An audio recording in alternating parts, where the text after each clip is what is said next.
ಸ್ನೇಹಿತರೆ ನಮಸ್ಕಾರ.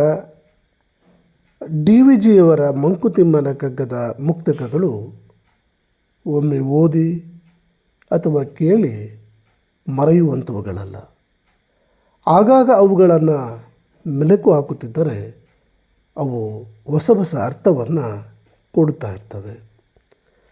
ಪ್ರಕೃತಿಯಲ್ಲಿನ ಪ್ರತಿಯೊಂದು ಕೂಡ ನೋಡುಗನ ದೃಷ್ಟಿಗೆ ಅನುಗುಣವಾಗಿ ಕಾಣಿಸ್ತಾ ಹೋಗುತ್ತೆ.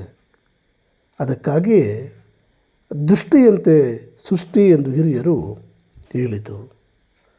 ಅದನ್ನು ಡಿ ವಿ ಜಿ ತಮ್ಮ ಮುಕ್ತಕವೊಂದರಲ್ಲಿ ಹೀಗೆ ಹೇಳ್ತಾರೆ: ಗಿಡದಿ ನಗುತ್ತಿರುವ ಹೂ ಪ್ರಕೃತಿ ಸಕನಿಗೆ ಚಂದ.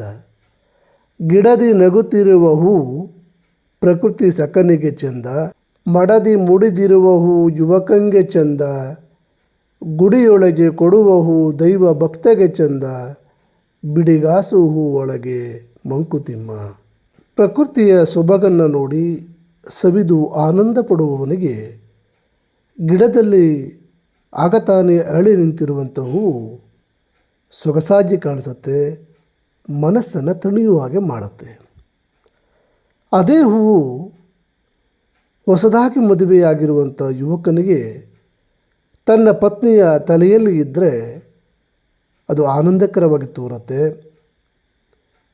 ದೇವಸ್ಥಾನಕ್ಕೆ ಹೋಗಿರುವ ಭಕ್ತನಿಗೆ ಆ ಹೂವನ್ನು ದೇವರಿಗೆ ಅರ್ಪಿಸಿ ಅದನ್ನು ಪ್ರಸಾದವಾಗಿ ಸ್ವೀಕರಿಸಿದಾಗ ಆತನಲ್ಲಿ ಒಂದು ಹೊಸ ಪುಳಕ ಉಂಟಾಗತ್ತೆ.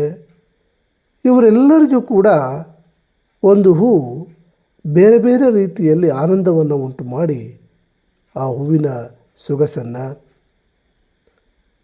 ಅದು ಪ್ರಕೃತಿದತ್ತವಾದಂಥ ಆನಂದ ಇರಬಹುದು, ತನ್ನ ಮಡದಿಯ ಮೂಲಕ ಆಕೆಯ ಮುಡಿಗೇರಿದಾಗ ಕಂಡಂಥ ಆನಂದ ಇರಬಹುದು, ಗುಡಿಯೊಳಗೆ ದೈವ ಭಕ್ತನಿಗೆ ಸಿಕ್ಕಿದಂಥ ಪ್ರಸಾದ ರೂಪದ ಹೂವಿರಬಹುದು. ಇವೆಲ್ಲವೂ ಕೂಡ ಅವರಿಗೆ ಬೇರೆ ಬೇರೆ ರೀತಿಯಾದಂತಹ ರೀತಿಯಲ್ಲಿ ಆನಂದವನ್ನು ಕೊಡ್ತಾ ಹೋಗುತ್ತೆ.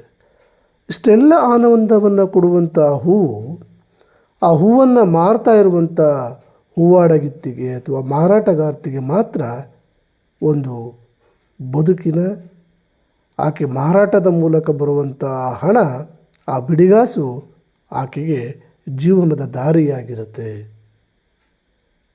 ಅನ್ನೋದನ್ನು ಈ ಮುಕ್ತಕದ ಮೂಲಕ ಡಿ ವಿ ಜಿಯವರು ಹೇಳ್ತಾ ಹೋಗ್ತಾರೆ. ಧನ್ಯವಾದಗಳು ಸ್ನೇಹಿತರೆ.